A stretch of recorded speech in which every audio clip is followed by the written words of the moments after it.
So they're talking about um, blowback. Is Iraq blowback? Well, what is blowback? Um, I think that the term blowback, I'm not sure exactly where it originated from, but it makes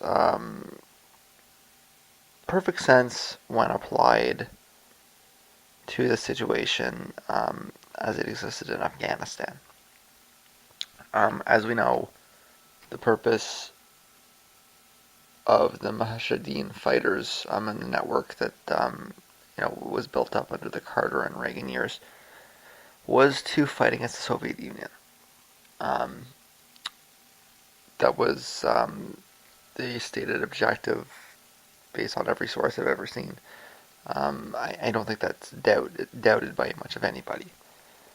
And there's this big complicated mess in the region. There's not really any particular reason to get into it at the moment, but um, acknowledging that the purpose of funding these elements was to attack the Soviets, and then they turned around and attacked us. The concept of blowback applies perfectly well. But um, I do not think that it applies at all to what we've seen happen in Iraq. And so I'm neither taking the position that one person took here. Well, the position that Sibel is taking is that none of it's blowback. It's all planned. I don't think that's accurate. Um, she's arguing against the other people here. Um, well, one of them is arguing that blowback is a real thing. I think that it's halfway between. When we're talking about Afghanistan, it was a real thing. In Iraq, it is divide and conquer. Um, I think that arguing for blowback in Iraq just indicates that you don't understand what's going on. It's a tactic that does go back to the British control of the region, to the First World War, um, maybe even to a lesser extent to the Turkish control over the region, where you set these different. I've been through this before.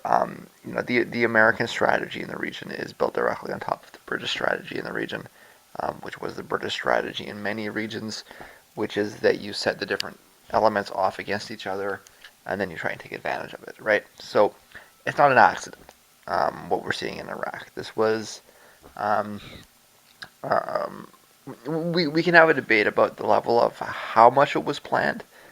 Um, I would even go a step further and argue that um, what you're seeing in Iraq is fundamentally a plan to create a broader Saudi controlled Middle East.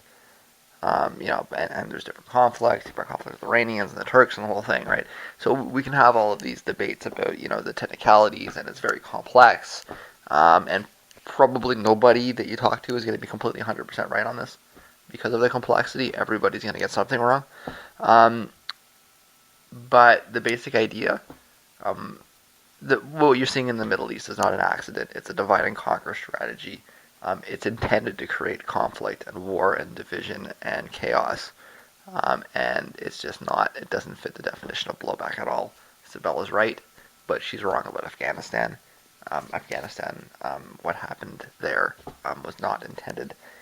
The intent was to go after the Soviets.